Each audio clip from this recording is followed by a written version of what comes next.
Bienvenidos estudiantes al módulo 12 del segundo quimestre, que va del 18 al 22 de enero. A continuación, te voy a presentar el desafío de la semana.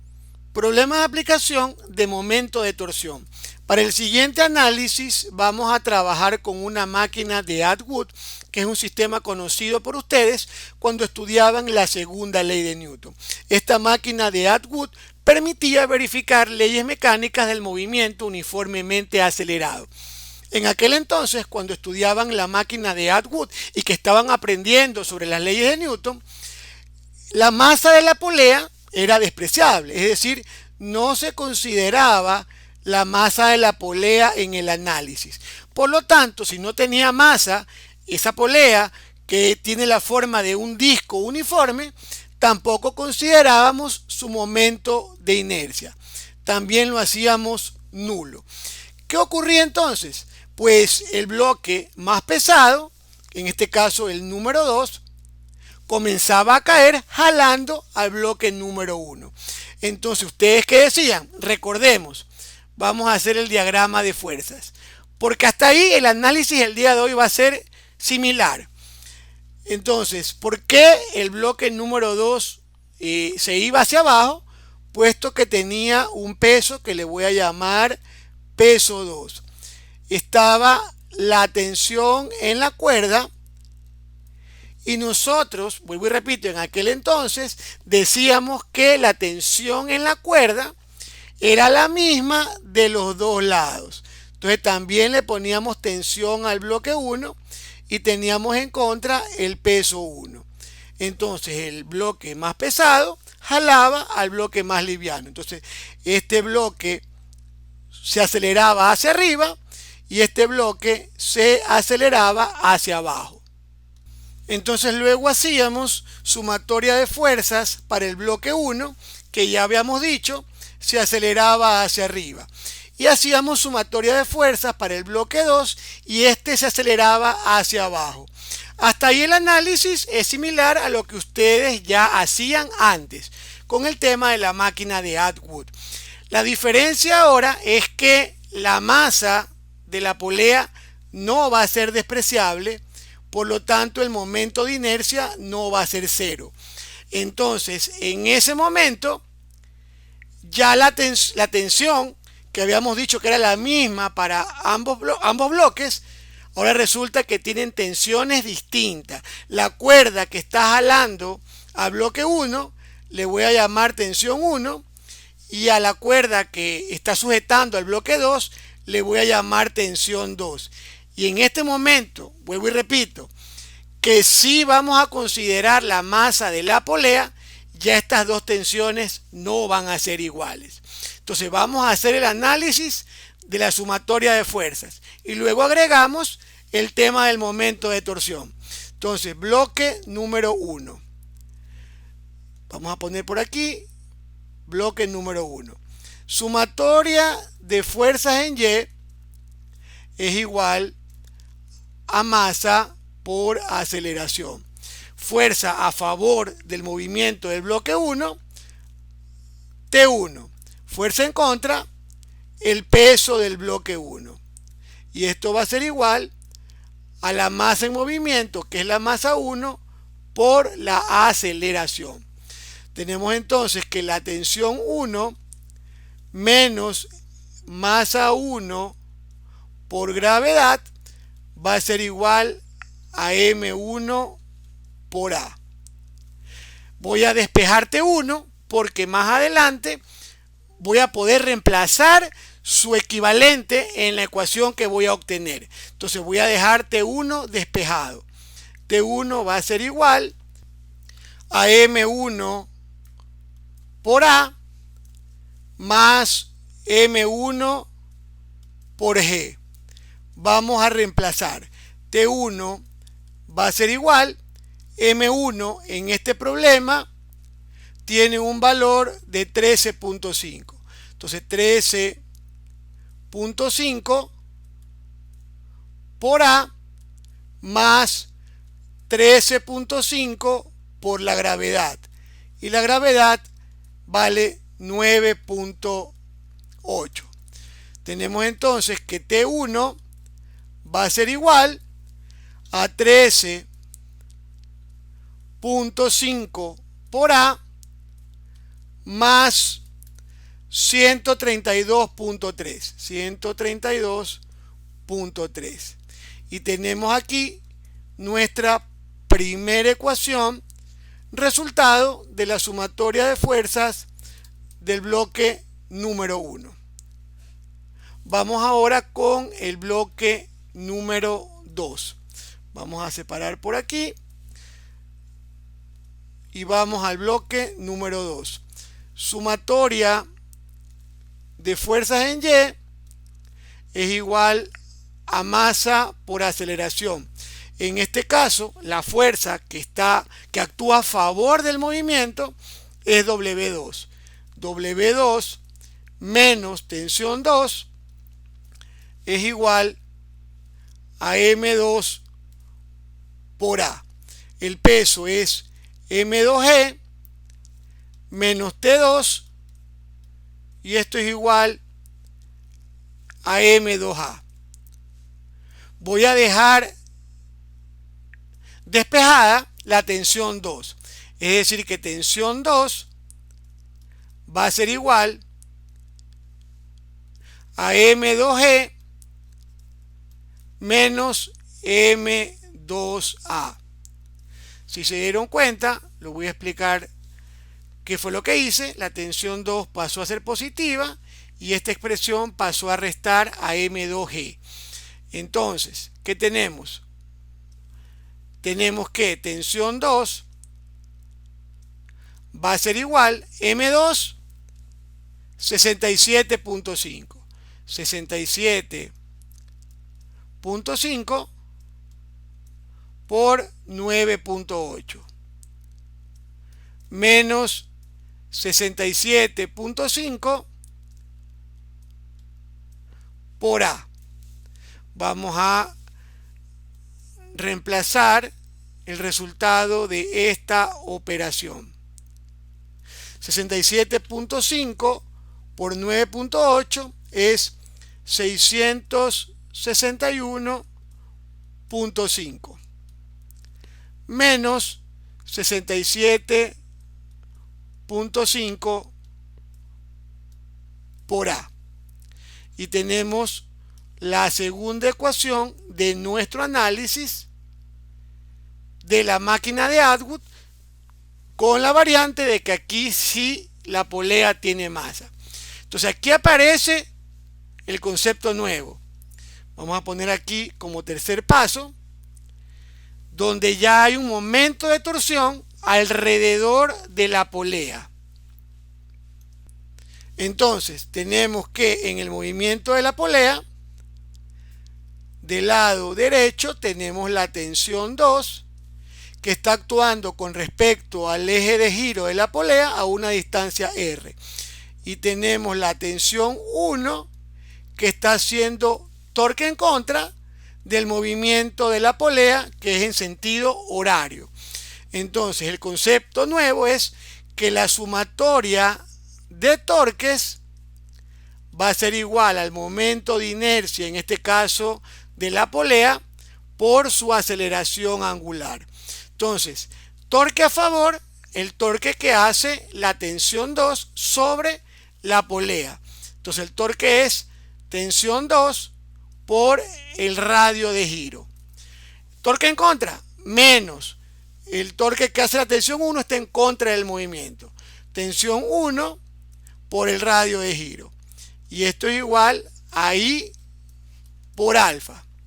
Este concepto de momento de torsión no lo tomábamos en cuenta en ese entonces cuando hacíamos la máquina de Atwood, puesto que la masa de la polea era despreciable. Ahora seguimos avanzando en el aprendizaje de la física, entonces ahora le consideramos masa a la polea y por ende momento de inercia. Entonces tenemos tensión 2 por radio menos tensión 1 por radio es igual a I. Momento de inercia de la polea. La polea, ¿qué figura es? Es un disco uniforme, es un cilindro sólido, cuyo momento de inercia es 1/2 de su masa por el radio al cuadrado. Reemplazamos también la aceleración angular. Recuerden que la aceleración angular está relacionada con la aceleración tangencial que ya hemos considerado en la sumatoria de fuerzas. Entonces recuerden, la aceleración angular del disco es igual a la aceleración tangencial dividido para el radio. Entonces voy a poner aquí aceleración tangencial dividido para el radio. Entonces ya aparece la aceleración que, como dije, ya había tomado en cuenta en la sumatoria. Vamos a simplificar. Entonces tenemos radio con un radio, y cuando una variable se repite en todos los términos, la puedo simplificar. Entonces, ahora sí, como dije hace un momento, vamos a reemplazar T2.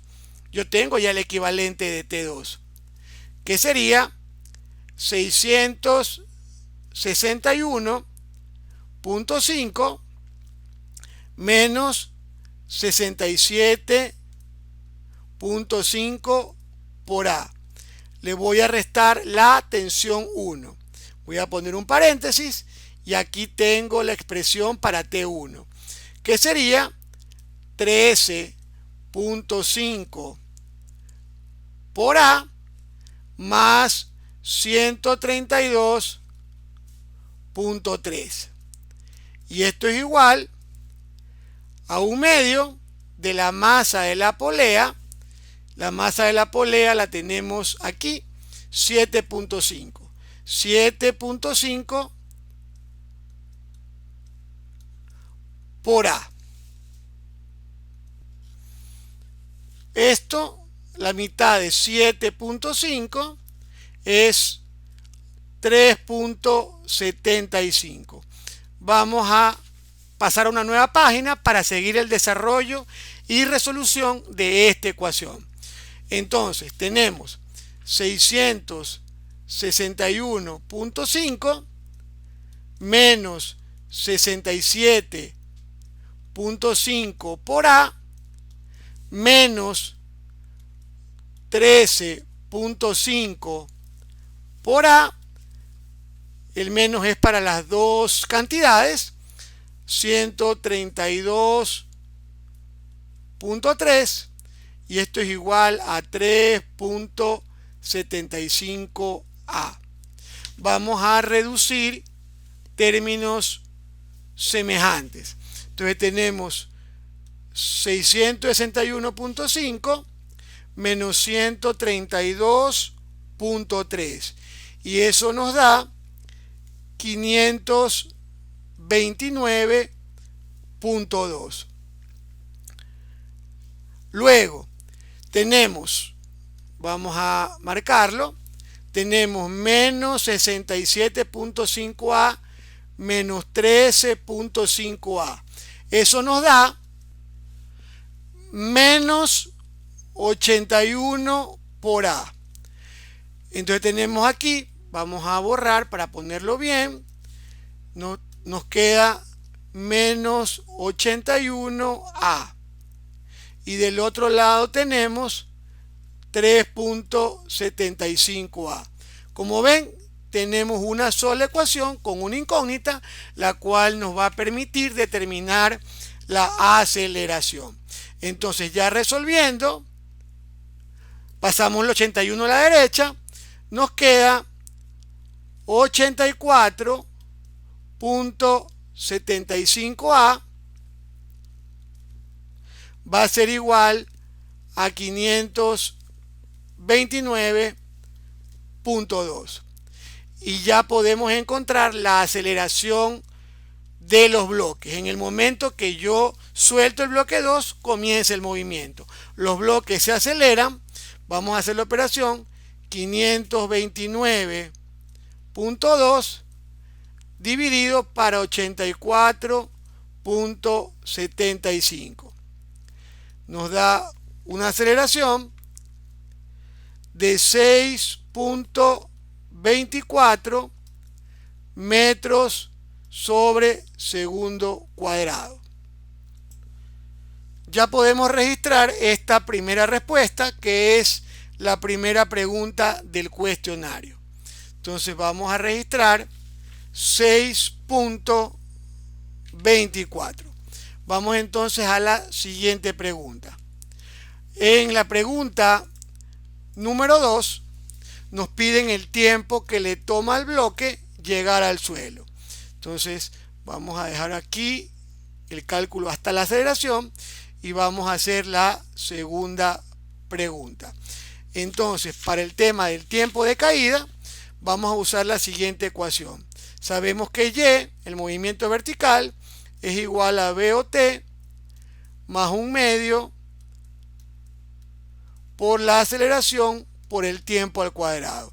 Sabemos que el sistema fue liberado del reposo, por lo tanto no hay velocidad inicial. Tenemos entonces que si queremos el tiempo al cuadrado va a ser igual a 2y dividido para a. Que si queremos el tiempo debemos sacar la raíz de 2y dividido para a.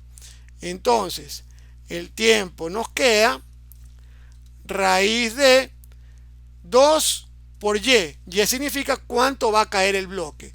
El bloque va a caer 3.7 metros, porque a esa altura estaba 3.7 dividido para 6.24.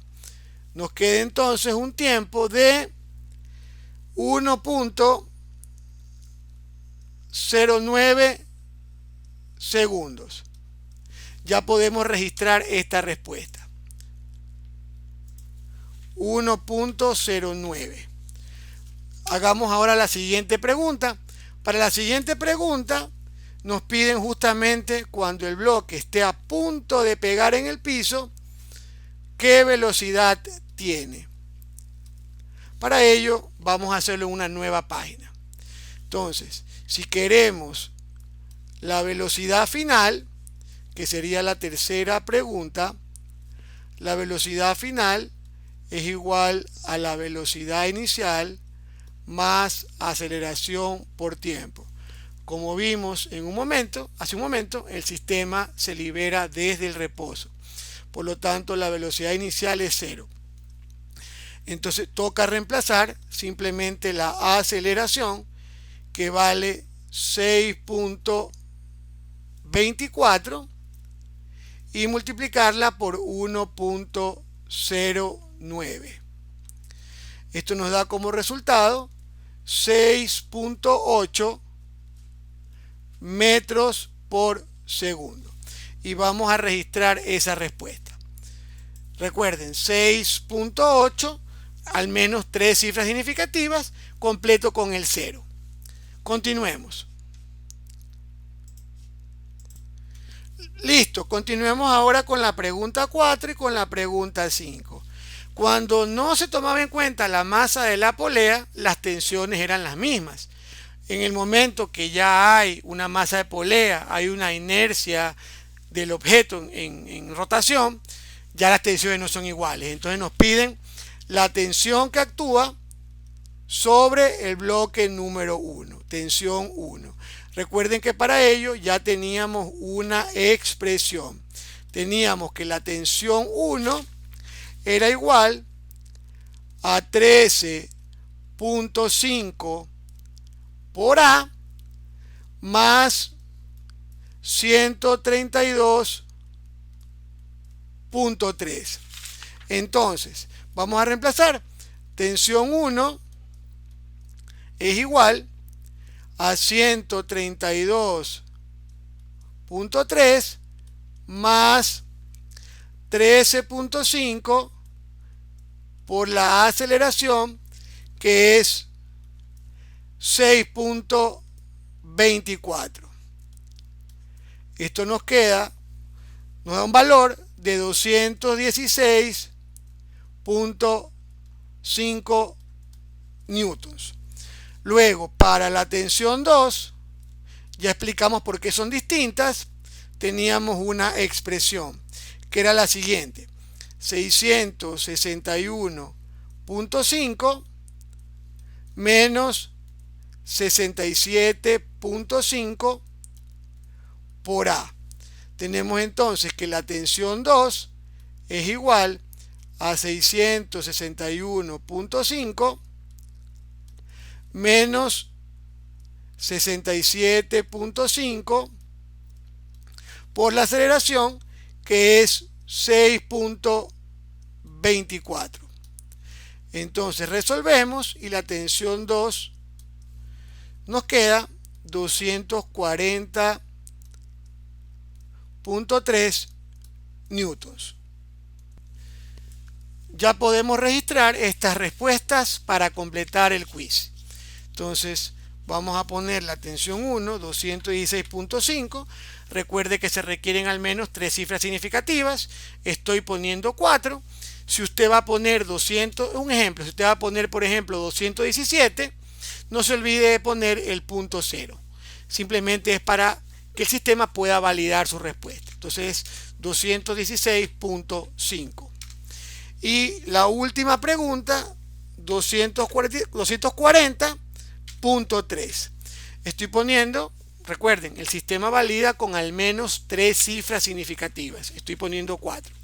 Entonces ya podemos enviar el cuestionario y comprobar nuestras respuestas. Vamos a hacerlo. Listo, hemos comprobado que todas las respuestas están correctas. Hemos superado el desafío del momento de torsión sobre un objeto rígido. Usted para este desafío va a contar como siempre con 3 intentos y solamente 3 intentos. Muchos éxitos en esta nueva semana de labores.